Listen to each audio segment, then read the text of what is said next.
La France, elle n'a pas un problème de productivité ou de compétitivité, elle n'a pas un problème de croissance, non, elle a juste un problème de recettes. Mais on ne va pas augmenter l'impôt, ça Macron s'y est engagé. À la limite, on va taxer la rente, donc taxer votre épargne, mais ça c'est un autre sujet. Mais on s'est engagé à ne pas augmenter les impôts. Mais, chers Français et chères Françaises, j'ai l'honneur et l'immense satisfaction de vous annoncer que la France va très mal.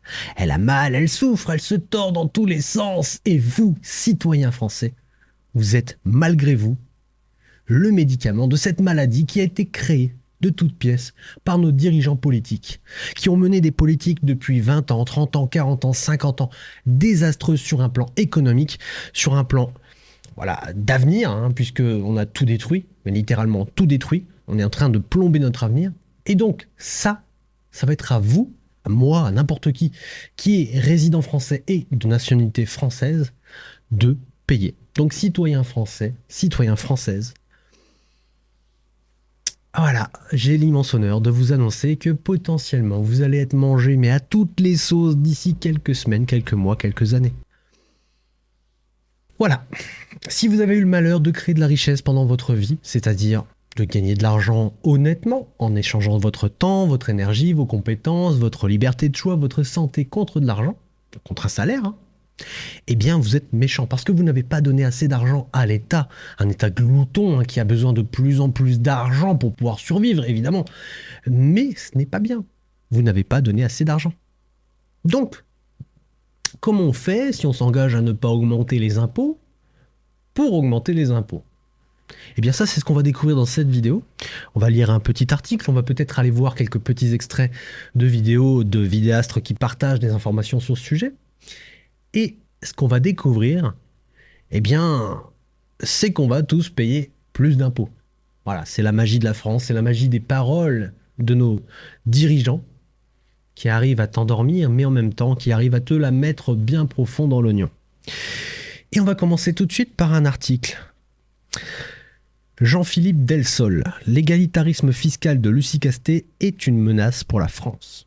Donc l'égalitarisme, déjà, ça, c'est tout le monde à la même école, tout le monde au même niveau, chacun paye des impôts, il n'y a pas de petite évasion ou de grosse évasion ou d'exonération, tout le monde paye. Ça, c'est la vision de Lucie Castet. Donc, si Lucie Castet était nommée première ministre, l'application de son programme fiscal, en réalité celui de Jean-Luc Mélenchon et du nouveau Front populaire, risquerait de se traduire par un exil fiscal massif des plus hauts revenus. Donc, en gros, tous ceux qui toucheraient plus de 3 à 4 000 euros par mois pourraient potentiellement s'exiler dans un pays qui serait moins gourmand en impôts. Tu protèges ton argent comme tu peux. Si demain on te dit tu donnes 60% de ton revenu à un gouvernement, tu vas aller dans le pays où on t'en demande que 10. C'est logique, tu vas pas travailler gratuitement pour des gens qui vont le cramer ton pognon.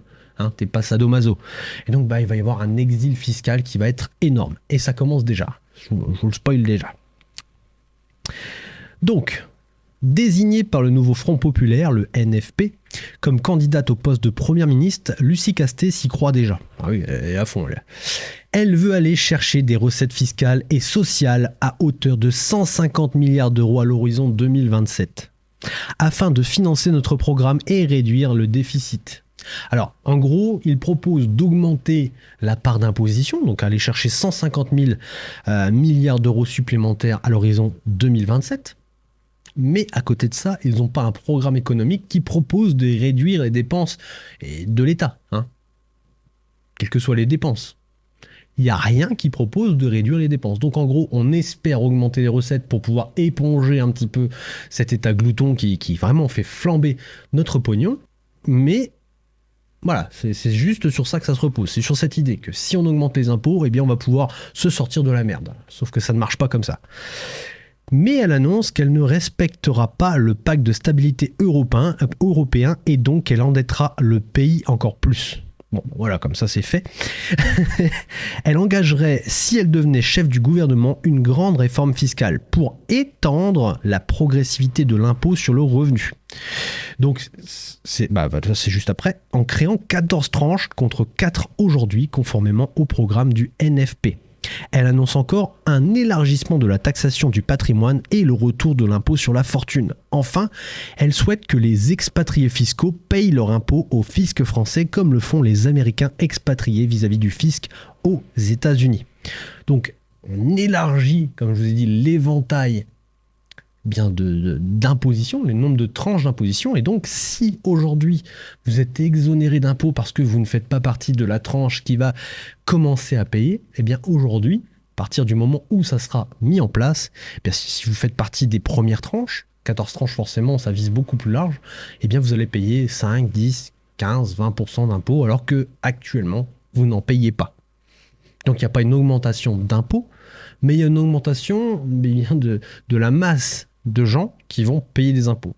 C'est comme ça en fait qu'ils comptent augmenter le taux d'imposition qui va rentrer dans les caisses de l'État. C'est complètement dingue. Ensuite, la progressivité de l'impôt sur le revenu.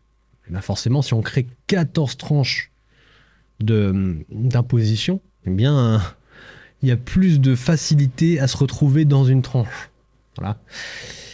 Et malheureusement, pour défiscaliser tout ça, ça va devenir un petit peu compliqué parce qu'à côté de ça, toutes les niches fiscales qui peuvent nous permettre de nous échapper, entre guillemets, de l'impôt, elles commencent à être attaquées dans tous les sens. Par exemple, on a l'immobilier qui est attaqué avec le fameux meublé non professionnel. Donc en gros, tu loues un bien immobilier meublé en tant que non professionnel et ça te permet de déduire des impôts. Vraiment, ça te permet de payer beaucoup moins d'impôts. Ça, c'est fini. Des réformes qui font que c'est fini. Et on va essayer de tout faire pour vous taxer un maximum. Et si vous avez l'idée de faire ce que n'importe qui ferait, n'importe qui de sensé, qui voudrait protéger le fruit de son labeur, ferait, si vous avez l'idée de vouloir vous casser de la France, vous expatrier dans un pays où la fiscalité est quand même beaucoup plus avantageuse, ils ont l'intention d'essayer de faire passer une loi qui imposerait un impôt universel. C'est-à-dire que quel que soit l'endroit dans le monde où vous seriez, comme c'est déjà le cas aux États-Unis, vous seriez redevable de l'impôt à la France. Quel que soit l'endroit où vous gagnez votre vie. Si vous faites de l'argent, par exemple, en Allemagne, 0 € en France, vous allez payer vos impôts à la France. Ça, c'est un projet de loi qui va être très difficile à passer, parce que vous allez le voir, on va essayer d'aller voir plus loin dans un rapport, dans une autre vidéo, je vous le dis tout de suite, ce n'est pas le sujet de cette vidéo, mais si ça vous intéresse, on ira voir plus loin pourquoi ça va être compliqué, mais il y a toujours des petits ballons d'essai, et une fois que ça passe, on fait grossir ce ballon jusqu'à ce que le ballon prenne toute la pièce. Donc, on va tout de suite commencer par regarder une vidéo de Théophile qui explique très bien comment on va être mangé. Et il commence par les 14 tranches d'imposition. C'est le fait de faire évoluer l'impôt sur le revenu avec un système de tranches qui passe de 5 tranches à potentiellement 14 tranches.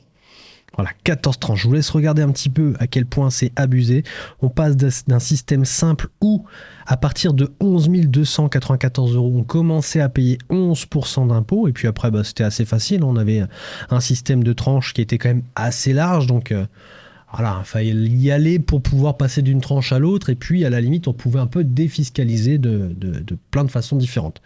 Aujourd'hui, ça va être un peu plus compliqué si ça passe parce que à partir de 0 €, entre 0 et 10 292 €, on paye 1% d'imposition.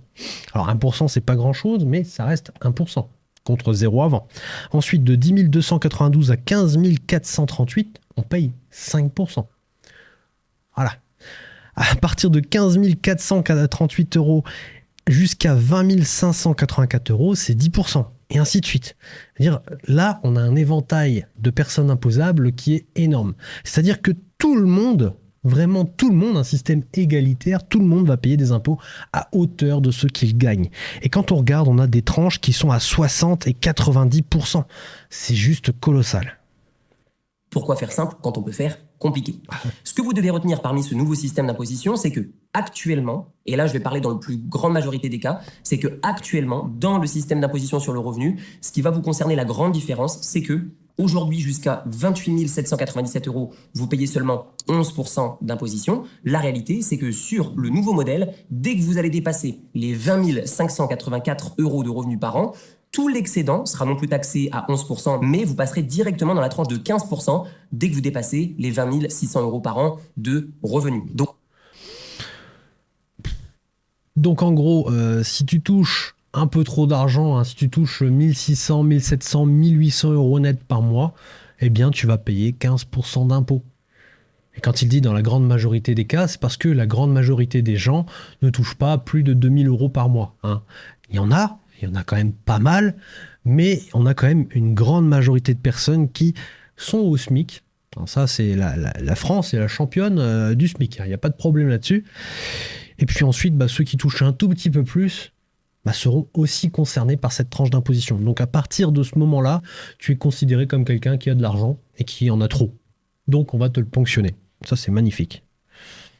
En réalité, quand les porte-paroles du nouveau Front populaire vous disent on va taxer les riches, on va redistribuer les richesses, en réalité, ce qu'ils vont simplement faire, c'est taxer davantage les personnes qui gagnent plus de 20 584 euros. Pour toutes les personnes qui gagnent plus que ça par an et que vous êtes résident fiscal français, vous allez simplement payer plus d'impôts. Est-ce que vous êtes considéré comme riche pour autant ? Je ne sais pas, mais en tout cas, c'est ce que visiblement le nouveau Front populaire souhaite implémenter dans sa mesure phare. Alors, à noter qu'il y a aussi une tranche d'imposition dans le nouveau barème qui va jusqu'à 90% d'imposition. La réalité, c'est qu'il est peu probable que ça arrive parce qu'il y a la Constitution européenne qui vient prendre le dessus sur la Constitution française et la Constitution européenne, justement, protège les résidents et les citoyens européens contre des mesures un petit peu trop extrêmes. Et donc, naturellement, cette loi ne passera pas. Donc, le barème à jusqu'à 90% ne passera pas. Mais ça nous donne déjà une petite idée de ce qu'a prévu pour les résidents fiscaux français, Monsieur Mélenchon et le nouveau Front populaire de manière générale. Alors, pour une fois que l'Union européenne sert à quelque chose, c'est pas mal. En fait, c'est pour éviter les mesures trop confiscatoires. C'est-à-dire que 90% d'impôts au-dessus de 400 000, c'est juste abusé, quoi. Ça, c'est Mélenchon qui disait « Au-dessus de 400 000, je prends tout ». 90%, c'est-à-dire qu'à partir de... Il te reste 10%. Et si tu rajoutes à ça les cotisations sociales, donc tu te retrouves à payer plus de 100%. C'est-à-dire qu'en fait, tu donnes de l'argent parce que tu en gagnes.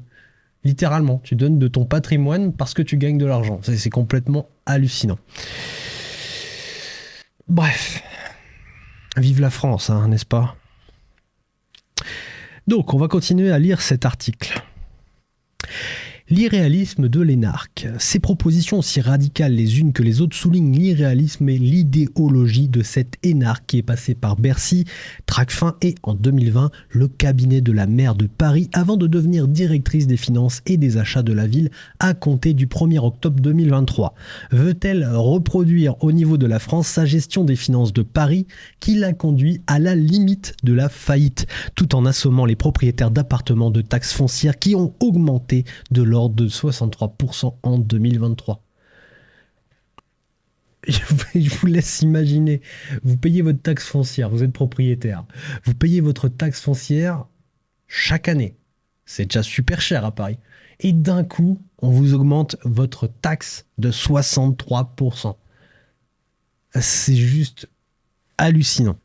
Et ça, c'est juste sur une augmentation. C'est-à-dire que ce n'est pas définitif. Ça peut encore augmenter les années suivantes. Donc tu passes de 63, tu rajoutes 10% l'année d'après, 3%, 5%, etc. Et à la fin, tu te retrouves avec des augmentations lunaires.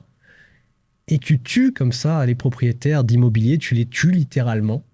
Et tu empêches ton parc immobilier d'être mis en location ou de se valoriser. Là, tu tues littéralement ton immobilier. Voilà, c'est une personne qui a quand même limite foutu la ville de Paris en faillite. Et c'est ça qui veut faire passer des lois sur l'imposition et qui veut donc du coup faire raquer tous les Français. Voilà. C'est une personne aussi compétente que ça qui va potentiellement devenir première ministre d'ici pas longtemps. Je vous laisse imaginer un peu le tableau. On a déjà eu un ministre de l'économie qui a été catastrophique. Salut Boubru. Bruno le rigolo. Mais là, je sais pas, là avec casse-tête, ça va être sympa. Oh putain. Elle observe que le plus grand nombre des Français ne sera pas touché par sa réforme de la progressivité de l'impôt sur le revenu, donc c'est-à-dire les nouvelles tranches, etc. Bien entendu, environ 56% des contribuables sont déjà exonérés d'impôt sur le revenu. C'est-à-dire qu'avec les frais kilométriques, les frais réels que tu déclares, les frais de cantine, etc., eh bien, des fois, tu t'exonères d'impôts. Et j'ai envie de dire heureusement, parce que déjà, tu payes suffisamment de taxes avec tes taxes sur l'essence. Hein, quand tu vas à la pompe, tu payes, je crois, c'est dans les alentours de 70% de taxes sur ton essence, qui reviennent directement dans les poches de l'État. Ensuite, bah, tu as la bouffe, etc., la TVA. Enfin bref, tu payes quand même pas mal pour aller travailler, pour aller gagner ton revenu, qui lui-même est déjà taxé 3 fois, hein, charge patronale, le brut, puis toi, une fois que tu as ton salaire, tu as l'impôt sur le revenu. Et à un moment donné, il faut se calmer, quoi. À un moment donné, il faut juste arrêter. Donc oui, 56% des contribuables sont déjà exonérés, mais ils ont déjà suffisamment payé. Hein. C'est pas parce qu'ils ne payent pas d'impôt sur la fiche de relevé d'impôt, c'est marqué 0 euros. Évidemment, la réalité, c'est qu'ils ont déjà payé pas mal. Donc, ce qu'elle va faire, c'est mettre en œuvre le programme de Mélenchon à la présidentielle de 2022 qui prévoyait déjà une création de 14 tranches avec une dernière tranche de 90% à partir de 400 000 euros de revenus annuels. Donc, c'est ce qu'on vient de voir via la vidéo de Théophile Elliott.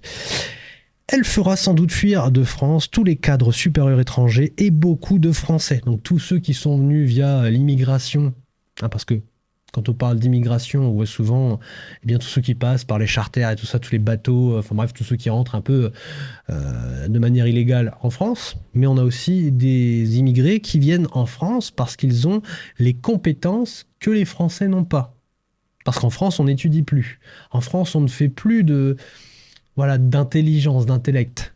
Hein, on va faire du service, on va faire des trucs un peu basiques, mais des métiers pointus, ça devient compliqué. Il n'y a plus d'ingénieurs, les médecins sont littéralement partis à l'étranger. Les médecins français sont partis à l'étranger parce que les conditions de travail en France sont juste horribles. Et donc on a des médecins étrangers qui viennent travailler en France parce que les conditions en France sont quand même meilleures que dans leur pays. Donc on a un transfert de richesse intellectuelle qui voilà, hein, c'est une fuite de l'intelligence de France. Et ça marche pour tous les corps de métier, d'accord ?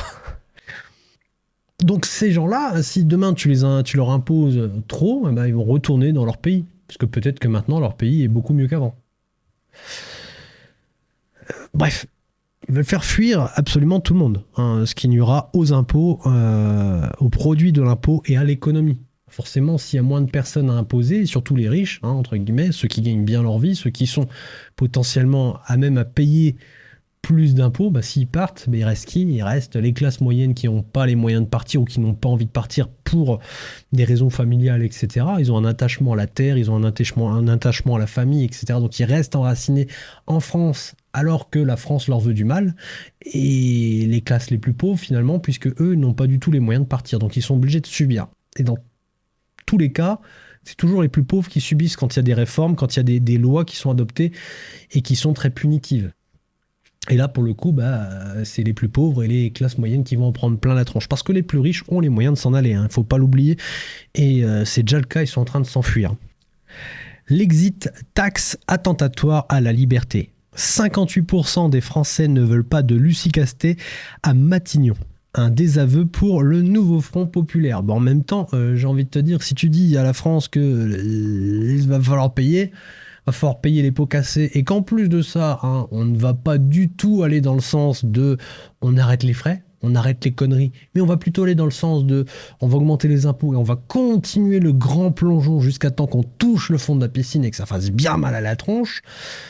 Forcément, les Français ne veulent pas de toi. Hein. Moi, personnellement, je ne veux pas d'elle. Je ne suis pas sadomaso. Hein. Je ne me lève pas le matin pour me mettre des carottes dans les fesses. Il n'y a pas de problème. Après, si c'est son délire. Apparemment, madame aime bien le gazon, mais c'est son problème. Moi, personnellement, je ne mange pas de ce pain-là. Ok ? On va se calmer. Donc, certes, elle veut établir un exit tax. En gros, une taxe pour ceux qui veulent partir, pour ceux qui voudraient transférer à l'étranger leur domicile fiscal. Donc à partir de 183 jours, tu es considéré comme un résident fiscal dans un pays. C'est-à-dire que si tu vis 6 mois et 1 jour dans un autre pays, eh bien tu vas payer tes impôts dans cet autre pays et non en France. Et donc là, ce qu'ils veulent mettre en place, c'est une taxe, une exit tax pour ceux qui partiraient de la France pour aller s'exiler fiscalement ailleurs. Même s'ils passent 5 mois et 30 jours en France, il n'y a pas de problème. À partir du moment où ils vivent 182 jours en France, ils sont considérés comme un étranger, un domicile étranger. Donc ils ne payent pas d'impôts. Et ça, ils veulent y remédier. Mais outre qu'une telle taxe est profondément attentatoire à la liberté des individus, elle est surtout peu efficace. D'abord parce qu'elle ne pourra pas toucher les étrangers qui partiront de France. Ils sont étrangers. Tu vas pas taxer, je sais pas moi, on va dire un Algérien qui vient habiter en France. C'est un médecin. Il gagne bien sa vie. Et puis, cette réforme passe et il se dit, bon, je vais retourner dans mon pays ou je vais retourner dans un autre pays. Par exemple, l'Angleterre ou je ne sais pas. Il n'est plus résident fiscal en France. Mais comme à la base, je parle bien d'un Algérien qui vient d'Algérie avec la nationalité algérienne. C'est un Algérien et ils peuvent pas lui dire, bon, t'es français, tu payes quand même. Donc déjà, tous les étrangers qui créent de la richesse en France, s'ils s'en vont, il n'y a plus de création de richesse. Donc on se retrouve entre pauvres et entre cons, entre guillemets, puisque finalement, il y a un petit problème là-dedans en France. Il y a un petit problème au niveau de l'éducation. On a oublié que l'économie, c'était aussi une base qui reposait sur l'éducation, sur le talent, sur la compétence. On ne valorise plus tout ça en France. On ne valorise plus la compétence ni le talent. Ou alors on le valorise avec le SMIC et les impositions et les taxes. Voilà, c'est comme ça qu'on voit le citoyen en France. Ensuite, parce que ces efforts seront limités par le droit européen qui veille au respect de la liberté de circulation des personnes. Oui, parce que en gros, là, l'exit tax, c'est pour t'empêcher de partir. Donc, si en gros, c'est punitif parce que tu pars, on va te taxer parce que tu veux partir, donc on t'empêche littéralement de partir, ça va à l'encontre du droit européen qui te permet, entre guillemets, de partir un peu partout en Europe sans trop de contraintes. Enfin, parce que ceux qui veulent partir ne sont jamais motivés uniquement par la charge des impôts, mais sont plus déterminés par leur hostilité à un régime injuste à l'égard du mérite, de l'effort, du risque et de l'investissement. Parce que quand tu gagnes ta vie, déjà t'en chies, tu te lèves tous les jours pour aller travailler, donc c'est de l'effort, c'est du mérite. Tu as mérité d'avoir acquis des compétences qui sont pointues, ton intellect, tu as mérité ta place, tu as mérité l'argent que tu gagnes tous les jours.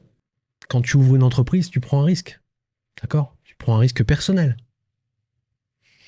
L'investissement, tu prends un risque aussi. Personnel et financier. D'ailleurs, même si tu ouvres une entreprise, tu prends un risque financier aussi. Et tout ça, par rapport à de l'égalitarisme, on va essayer de te le prendre. On va essayer de te prendre le fruit de ton labeur et de ton risque pour le cramer. D'accord ? C'est même pas pour en faire quelque chose de bien. Parce qu'à la limite, si tu participais vraiment à la vie de la société et au fait que la France s'émancipe et devienne un pays puissant, souverain, avec des Français de plus en plus riches, pourquoi pas ? Parce que si d'un côté tu donnes mais que tout le monde s'enrichit, donc toi aussi tu t'enrichis, parce que les gens ont plus de pouvoir d'achat, parce qu'ils peuvent faire monter un petit peu plus en puissance ton entreprise, tes investissements, etc., donc finalement, c'est un gagnant-gagnant. C'est un échange gagnant-gagnant. Mais si tu donnes tout et que c'est juste pour foutre ton pognon dans un grand feu et dire, bon, il en faut plus parce que là, le feu commence à s'éteindre, là, on commence à avoir froid à Matignon, etc. Non, il faut se calmer. Il faut se calmer. Ils sont prêts à payer pour fuir la haine des riches qui anime l'extrême gauche française. Pourquoi on dit ils sont prêts à payer ? Déjà, ils sont prêts à payer une taxe. Parce que si on leur met une exit tax, forcément, il va falloir payer. Mais ils sont prêts aussi à payer des passeports. Parce que les passeports, dans certains pays, c'est 100 000 €. Et actuellement, ils ont fait doubler le prix des passeports de certains pays parce qu'ils veulent éviter que les plus riches s'en aillent. Ils veulent les retenir en France. Donc le meilleur moyen de les retenir, c'est d'augmenter le coût de leur départ.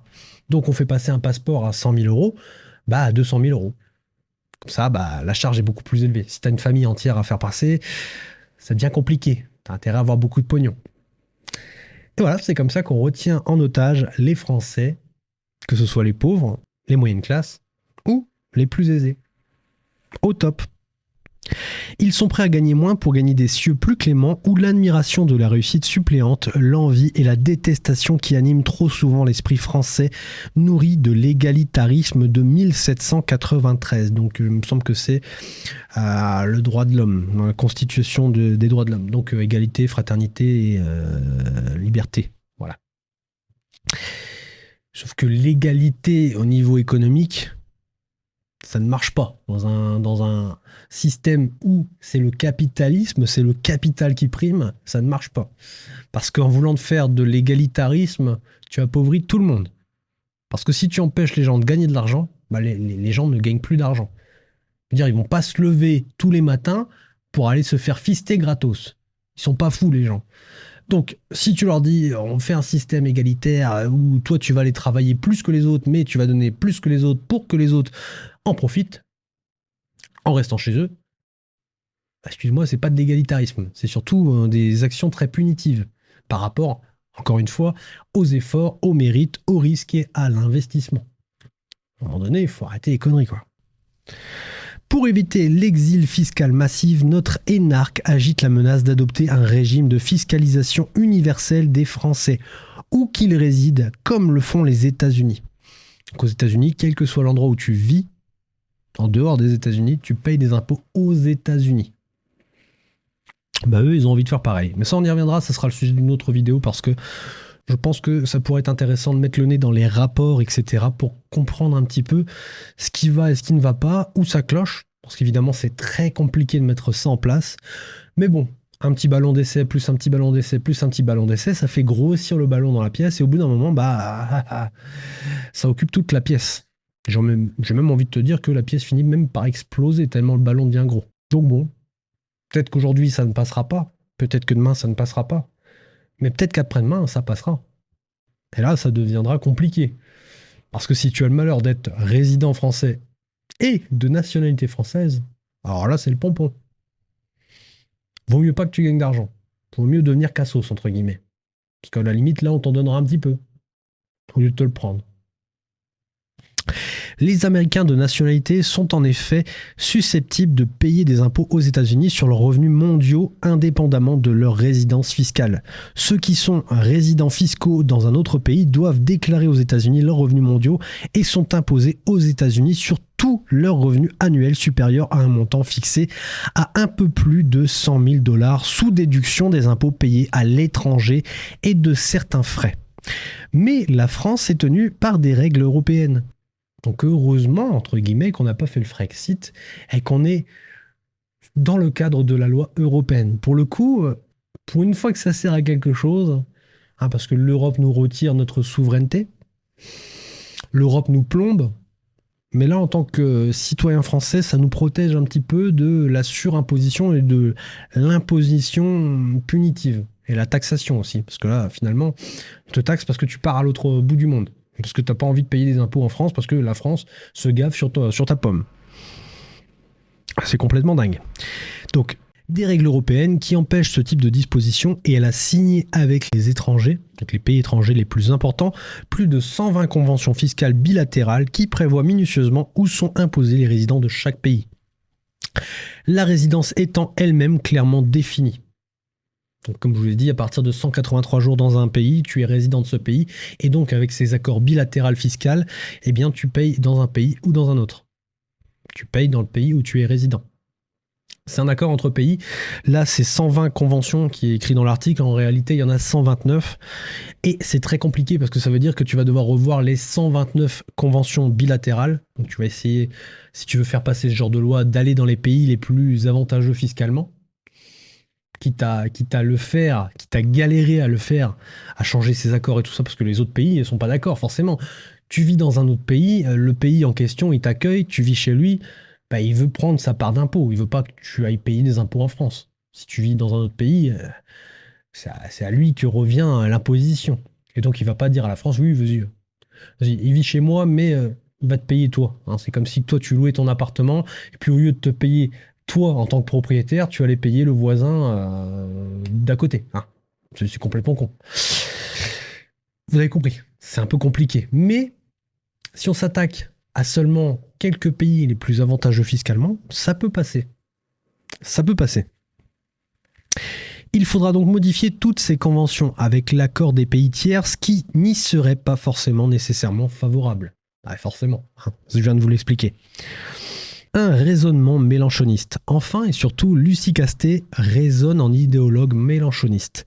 Elle croit qu'en rétablissant l'ISF, donc l'impôt sur la fortune, à un taux 3 fois supérieur à celui d'avant 2017, elle obtiendra un produit sur l'impôt 3 fois supérieur à ce qu'il était en 2016.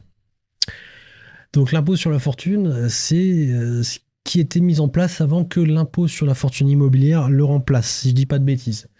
Donc en gros, l'impôt sur la fortune immobilière, c'est 1,3 million, 1,4 million de patrimoine. À partir de là, tu es imposé. Tu es imposé sur ta fortune immobilière. Mais là, l'ISF, l'impôt sur la fortune, c'est un impôt global. Donc en gros, on t'impose sur tout ce que tu gagnes. Tu as des actions, tu payes, tu as des ETF, tu payes, tu as des obligations d'État, tu payes, tu as des loyers parce que tu mets en location tes appartements, tu payes, tu gagnes trop d'argent avec ton salaire, tu payes, tu gagnes trop d'argent avec ton entreprise que tu as ouvert parce que tu es indépendant, tu payes, etc. En fait, tu payes. Tout est cumulé. Donc en gros, ça peut aller très vite. C'est-à-dire que si tu as du patrimoine, si tu as une maison, si tu as une résidence secondaire, si tu as 2 ou 3 appartes, donc déjà tu es peut-être déjà dans l'impôt sur la fortune immobilière. Et si tu rajoutes en plus ton salaire, tes actions et tout ce que tu as, en fait, tout ton patrimoine financier, eh bien là, tu vas payer beaucoup d'impôts parce que tu vas être très vite, très facilement considéré comme étant riche. Voilà. Donc ça peut vite devenir problématique. Mais ça ne marche pas comme ça. Selon la loi Laffer, largement expérimentée au-delà d'un taux considéré comme excessif, donc tu vois, tu as le taux excessif, et puis tu as l'imposition qui est encore au-dessus, donc l'impôt punitif. Eh bien, l'impôt connaît une baisse de son rendement. Les hauts taux tuent les totaux, disait déjà l'AFEMA, conseiller du roi Henri IV. L'excès de fiscalité décourage les entrepreneurs, réduit l'ardeur au travail, la créativité, la prise de risque, etc. Oui, tu tues ton économie. En voulant imposer, en étant punitif, en prenant toute la création de richesse qu'une personne peut faire, eh bien tu le décourages à créer de la richesse. C'est vrai quoi. Si demain on t'impose à hauteur de 60%, il te reste que 40%. Et encore, sûrement moins, parce que si tu dois payer les cotisations sociales, il te reste quoi, moins de 20%? Non, moins de 30%. Et à un moment donné, il faut juste arrêter, quoi. Il faut juste arrêter. Tu vas pas te lever le matin pour aller gagner 25% ou 30% de ton revenu, de ce que tu as créé en richesse. Sachant que derrière, si tu es salarié, par exemple, comme je vous l'ai dit, vous payez plusieurs fois l'impôt. On est surtaxé, on est surimposé sur des revenus qui sont déjà extrêmement taxés et extrêmement imposés. Donc là, ce qu'ils veulent faire, c'est complètement délirant. Et forcément, tu tues ton économie. Tu la tues, littéralement, tu la lacères. Il est vraisemblable que cet ensemble de mesures, qui pourrait s'ajouter à une hausse considérée des droits de transmission, au-delà de 12 millions d'euros, je prends tout, disait Mélenchon, ruinerait l'économie avant même qu'il puisse rapporter beaucoup plus. Les droits de transmission, c'est quand tu meurs. Hein. Quand tu meurs, on te taxe. C'est-à-dire que ton argent, il est taxé quand tu le gagnes, quand tu le dépenses, quand tu l'investis, quand tu meurs, etc. Enfin, à un moment donné, il faut juste arrêter, quoi. Et au-delà de 12 millions d'euros, eh bien, ils prennent tout. Voilà. Donc, si tu as créé un empire, si tu as créé une entreprise sur ton front, tu as plein de salariés, etc., tu as un patrimoine immobilier, enfin bref, tu as de la thune. Et 12 millions d'euros, ça paraît énorme pour beaucoup, mais ça, c'est très peu, en fait, pour certains. Et au-delà, on prend tout. Voilà, parce que pourquoi pas. On n'aime pas les riches, alors on va les déposséder, comme ça c'est nous qui allons devenir riches. Ou alors on va tout cramer, et puis comme ça, ça alimentera le grand feu de joie. Ah, c'est complètement dingue. Ah, la France a mal au ventre, ça brûle, elle a des brûlures d'estomac, vas-y, fais cramer du billet. Ah mon Dieu. D'autant que Madame Casse-Tête veut encore, à l'encontre des entreprises, supprimer diverses niches fiscales ou sociales dont la disparition ne pourrait se justifier que si d'autres libertés étaient redonnées aux entreprises pour embaucher, investir, innover. Ah oui, parce que si d'un côté tu leur enlèves le seul moyen qu'elles ont de gagner un peu d'argent et de subvenir en fait aux besoins de leurs salariés et voilà, de leurs obligations financières, donc de survivre, tu les tues aussi. Hein. Si tu leur donnes pas plus de moyens pour embaucher, investir et innover, bah encore une fois, tu tues ton économie, tu tues ton tissu industriel, tu tues tout le monde. Hein, tu tues tout le monde à la racine. Donc là, c'est très grave. Ce qui ne serait pas le cas avec elle. Donc elle veut rien donner. En fait, elle veut tout enlever. Hein. Toutes les niches fiscales qu'elle peut retirer, bah, elle les retire. Par exemple, avec l'immobilier, on avait le meublé non professionnel qui permettait globalement de s'évader un petit peu fiscalement, de réduire son taux d'imposition. Donc ça encourageait les gens à investir dans l'immobilier pour le mettre en location avec des meubles. Et donc bah, n'importe qui voulait se loger sans avoir besoin d'acheter de meubles ou sans avoir besoin de déménager tout son bubi, par exemple les étudiants, eh bien ça encourageait les propriétaires à tout simplement leur mettre ce type de biens à disposition. Bah là, forcément, si c'est plus intéressant, il y aura beaucoup moins de locations meublées. Et ça peut poser problème. Et surtout, bah, une niche fiscale en moins, c'est de l'argent en moins que tu ne pourras pas investir. Donc, tu ne pourras pas étendre ton patrimoine financier. Tu ne pourras pas t'enrichir, donc. Et surtout, tu ne pourras pas contribuer à la société. Parce que finalement, si tu t'enrichis, mais que tu partages cette valeur en permettant à d'autres personnes d'en profiter, ben, tout le monde s'enrichit. Sauf que là, s'il n'y a plus d'investissement, s'il n'y a plus de prise de risque, s'il n'y a plus d'entrepreneuriat, etc., qu'est-ce qui va rester ? Qu'est-ce qui va rester ? C'est quoi ces mesures de zinzin ? On est dans un monde de fous quand même. Elle risque de casser la France qui ne supportera sans doute pas cette violence fiscale, s'ajoutant au désordre politique et à l'augmentation des menaces délictuelles et criminelles dues notamment à un laxisme politique et judiciaire qui serait encore encouragé par un gouvernement NFP. Donc ouais, voilà, la gauche quoi. La gauche qui n'aime pas les riches, qui aime le social, qui aime tout le monde, etc. Il faut pas être méchant avec les méchants, hein, justement. Hein, s'il y a un criminel, il faut pas trop être méchant avec lui parce que c'est pas bien. Voilà, donc tu fais un délit, c'est pas bien, mais bon, voilà. Il y a pire dans la vie.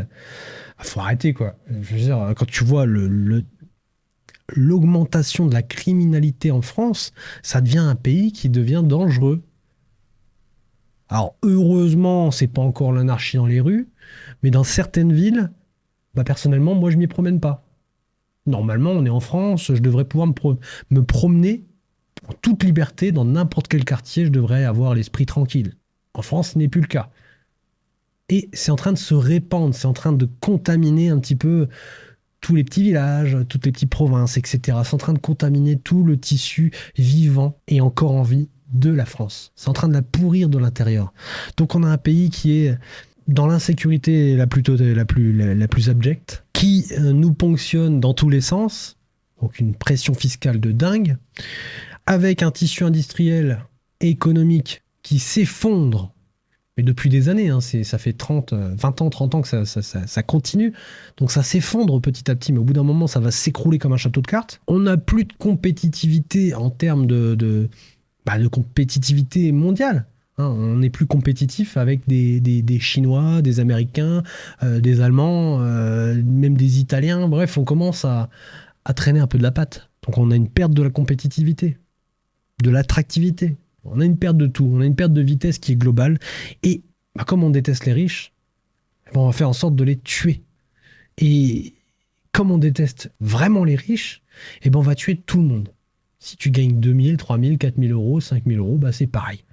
Tout le monde dans le même panier. Tu es riche ou pas, c'est pareil. On va tuer tout le monde.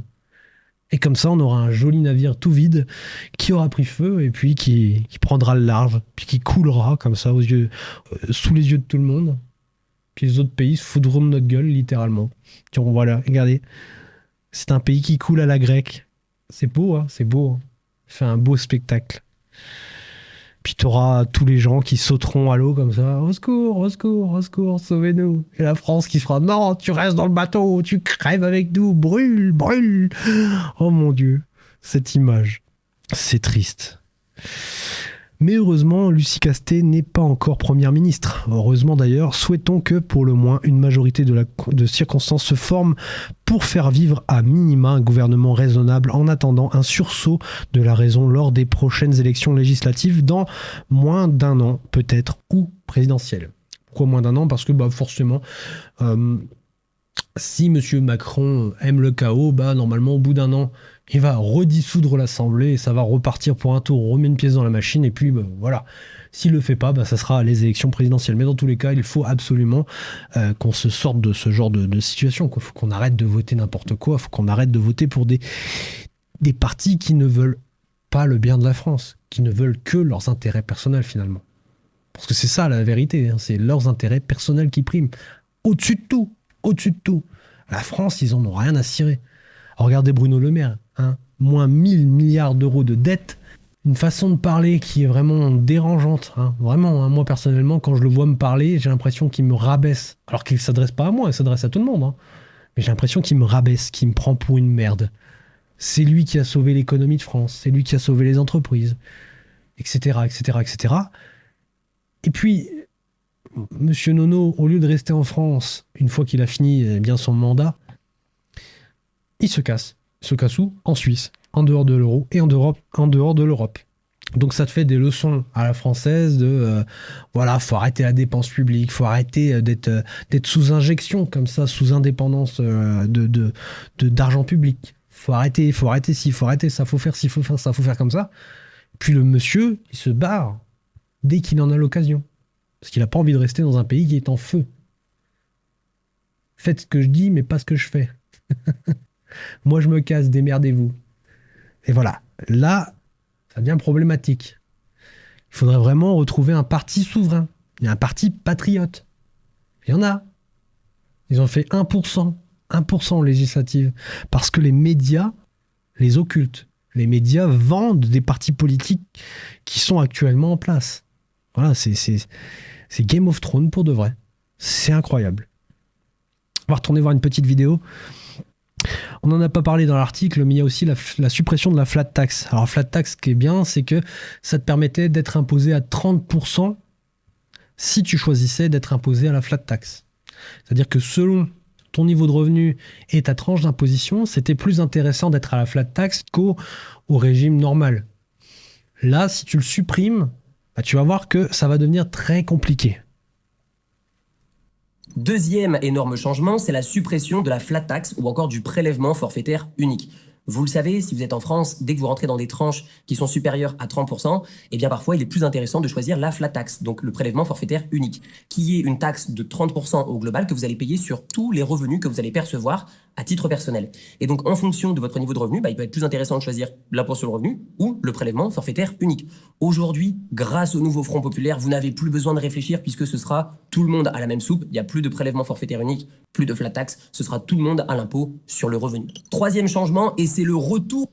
Donc en gros, si tu gagnes 1 million d'euros, avec la flat tax, tu donnes 300 000. Mais si tu as un barème comme ça de... Attends, je vais essayer de le retrouver. Tac, tac, tac, il est par ici. Mais si tu as un barème comme ça qui est progressif et que tu te retrouves dans une tranche à 50, 55, 60, 90%, donc là notamment si tu gagnes 1 million d'euros, tu es dans la tranche des 90%, eh bien tu vas pas pouvoir payer 30% d'imposition. C'est-à-dire qu'au-dessus de 400 000 euros, 411 693 euros précisément, eh bien tu vas te mettre à payer 90% d'imposition sur le reste de tes revenus. Donc à la fin, au lieu de garder 700 000 euros, parce que la flat tax, c'est un taux d'imposition plus les charges sociales qui sont comprises dedans. Donc c'est 30% fixe, maximum. Là, sur une tranche d'imposition comme ça, en gros, tu vas payer 55, 60, 90%. Et tu rajoutes en plus les charges sociales. 17%, je crois, si je dis pas de conneries, ou 12%. Bref, 17%. Au final, tu te retrouves à plus de 100%. Si tu es à 90%. Donc ça veut dire qu'au-dessus de 400 000 euros, tu vas donner de l'argent parce que tu gagnes de l'argent. Moi, mon patron veut revendre ses entreprises. Alors, il a 9 magasins dans l'entreprise qu'il possède là, mais il a aussi 21 autres entreprises. Donc là, il voulait revendre ses 9 magasins. Si cette loi passe, si la flat tax disparaît, autant vous dire que le patron, il va payer extrêmement cher. C'est-à-dire qu'en revendant son entreprise, il va faire une plus-value. Et cette plus-value va littéralement atterrir dans la poche de l'État. C'est-à-dire qu'il a créé un empire, il a créé quand même 9 entreprises qui embauchent en moyenne 15 salariés. Donc il a créé de l'emploi, il a créé de la valeur, de la richesse, parce que quand même, ça fonctionne super bien. On parle de 2 à 3 millions de chiffre d'affaires par boutique, ce qui est quand même pas mal. Hein. Il paye des impôts, il paye des charges, il paye des taxes, etc. Il fait vivre aussi les fournisseurs, il fait vivre les éleveurs, les agriculteurs, etc. Bref, il fait vivre pas mal de monde. Donc il participe à cette économie. Il a pris des risques financiers, des risques personnels. Il s'est impliqué dans sa boîte. Et demain, il veut revendre pour prendre sa retraite. Partir, je sais pas. Surprise, on prend tout. Merci, je m'appelle Méluche. J'aime pas les riches. J'aime pas les riches et donc tu vas me donner ton argent, comme ça tu redeviens pauvre. Voilà. Merci. Voilà, je sais même plus quoi dire, ça me dépasse. Ensuite, on a l'impôt sur la fortune, on en a déjà parlé, mais on va quand même regarder ce que dit Théophile. C'est le retour de l'ISF, l'impôt sur la fortune. C'est génial. Donc pour toutes les personnes qui ont plus de 1,3 million d'euros de patrimoine, au global, maintenant on ne parle plus juste d'immobilier, mais au global, ça inclut produits financiers, liquidités, biens immobiliers, objets de collection. Tout ce qui constitue votre fortune, finalement, au global, dès qu'elle va dépasser 1 300 000 euros, vous allez subir une taxe sur l'intégralité de votre patrimoine qui va aller de 0,5 jusqu'à 1,5 sur l'intégralité de votre patrimoine, et ça, tous les ans. Tous les ans.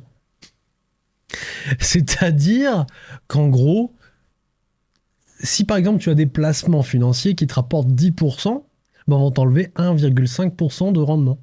Voilà, c'est cadeau. Ça part directement dans la poche de l'État. Mais ça, c'est une taxe, hein, c'est un impôt sur la fortune.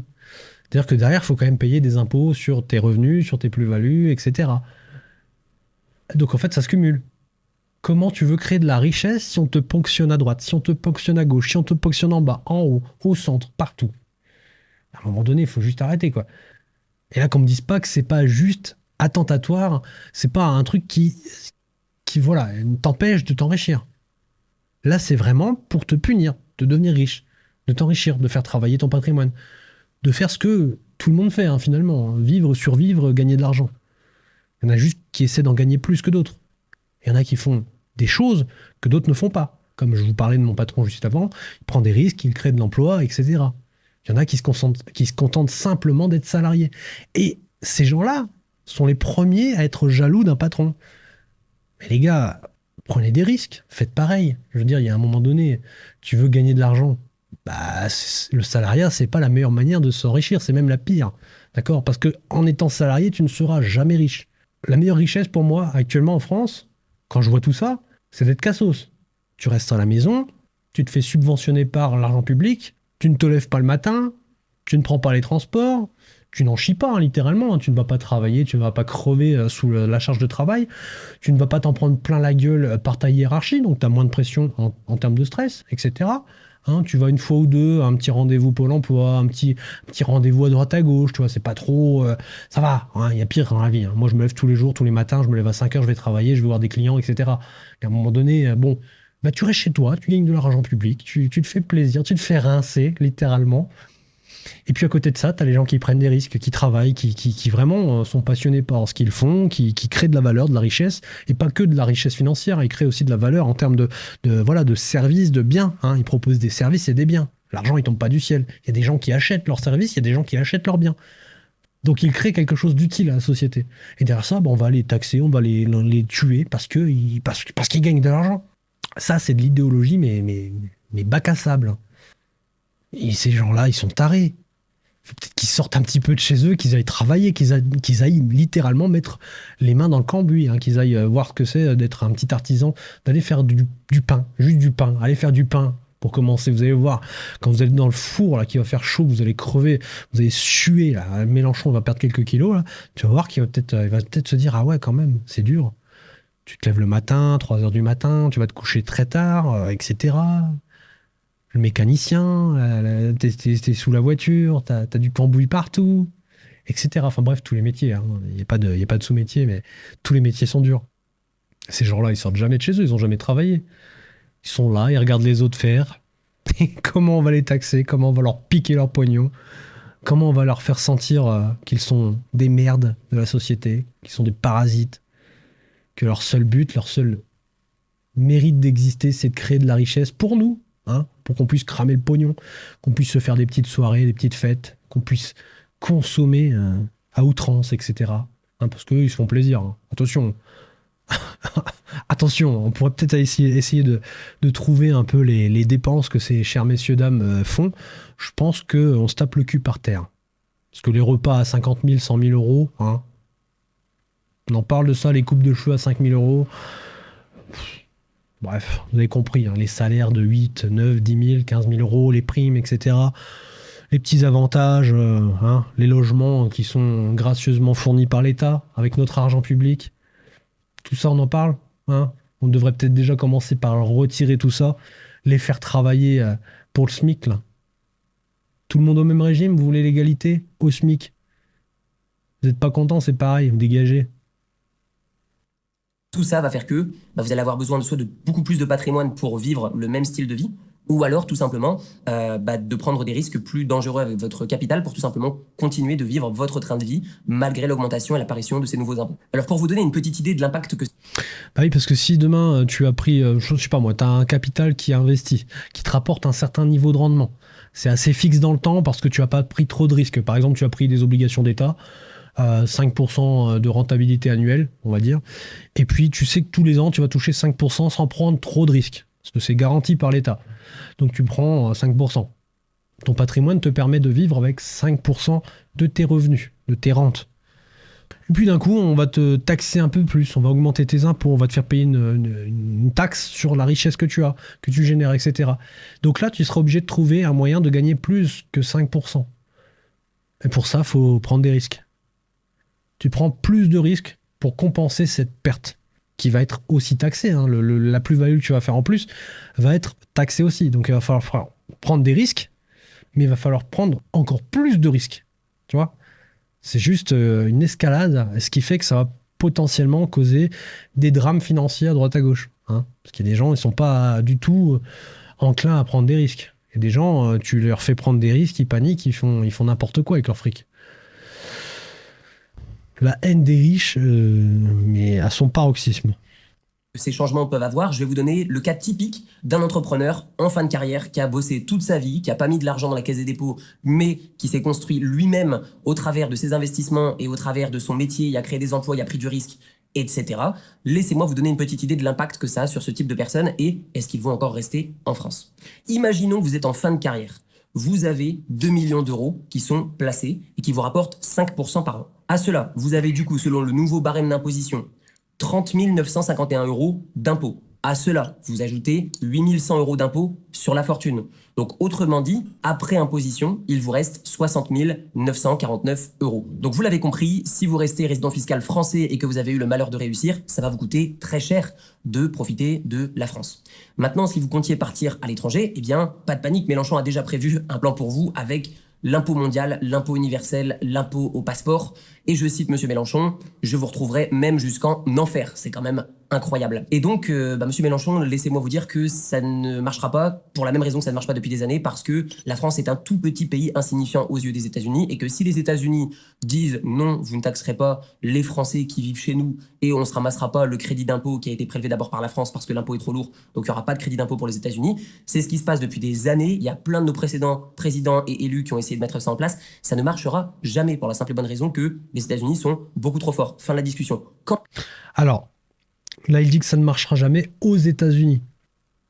Et je pense qu'aux États-Unis, ça ne marchera jamais. Par contre, dans le reste du monde, ça peut fonctionner. Et si on lit les rapports sur ce genre de discussion, sur ce genre de réformes qui sont en train d'essayer de mettre en place, eh bien on s'aperçoit qu'ils essayent et ils envisagent de faire ça sur des petits pays, sur des durées de 5 ans, 10 ans. Tu vois.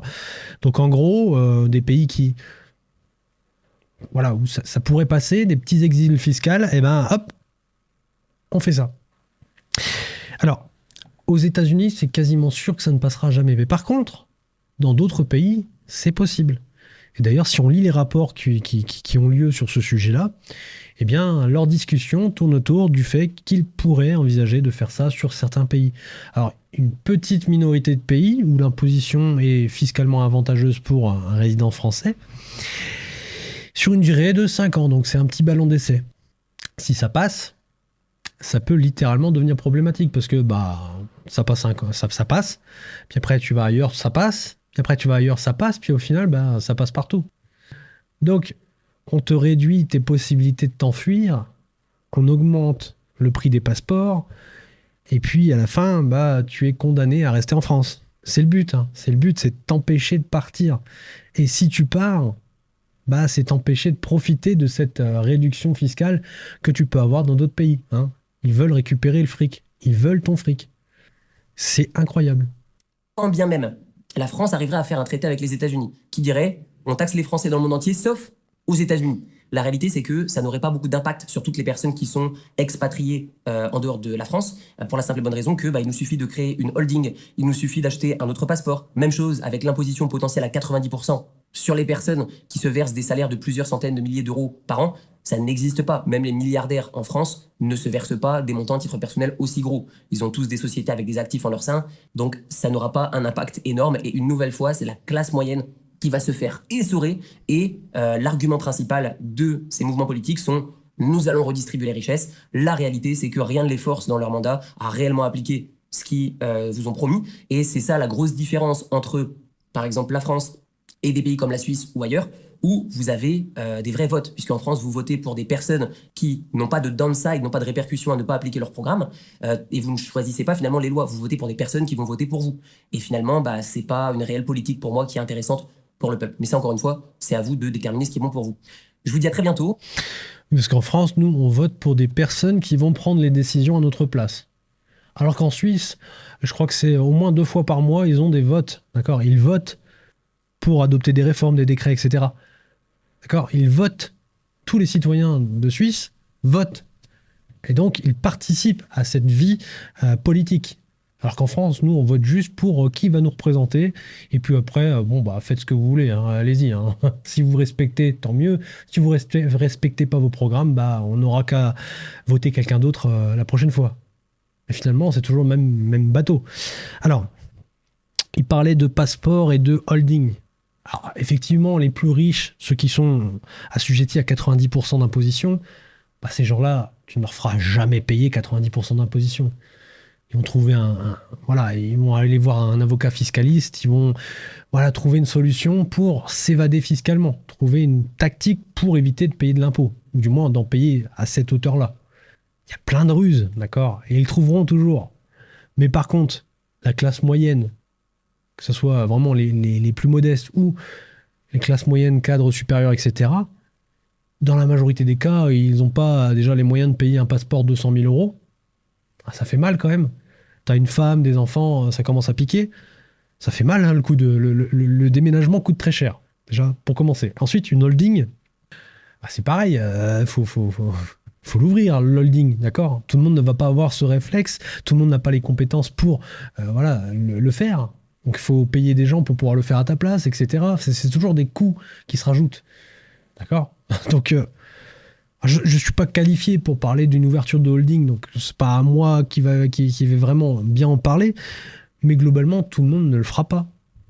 Et tout ça, certes, c'est des solutions, mais à la base, on ne devrait pas en arriver à penser à ça. Penser à racheter un autre passeport, penser à changer de nationalité, penser à ouvrir une holding pour pouvoir tricher sur les impôts, pouvoir en ouvrir plusieurs d'ailleurs, parce que si on ouvre plusieurs holdings, si je dis pas de bêtises, eh bien tu peux être imposé, en gros, si tu éclates ton activité en plusieurs holdings, eh bien tu es imposé sur plusieurs activités différentes.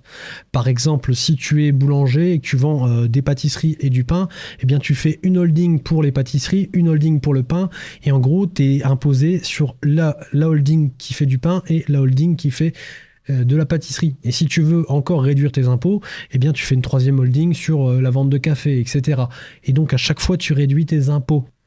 Parce qu'au lieu d'avoir une tranche globale qui est très forte, eh bien tu vas essayer de faire en sorte de payer le minimum d'impôts, voire ne pas en payer du tout, avec tes différentes holdings.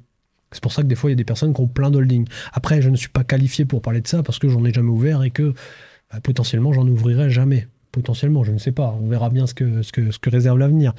Mais voilà, c'est très attentatoire à la liberté et puis c'est très punitif aussi parce que derrière ça empêche les gens de créer de la richesse. Ça les appauvrit. Et ça appauvrit les gens, mais ça appauvrit aussi la France en général.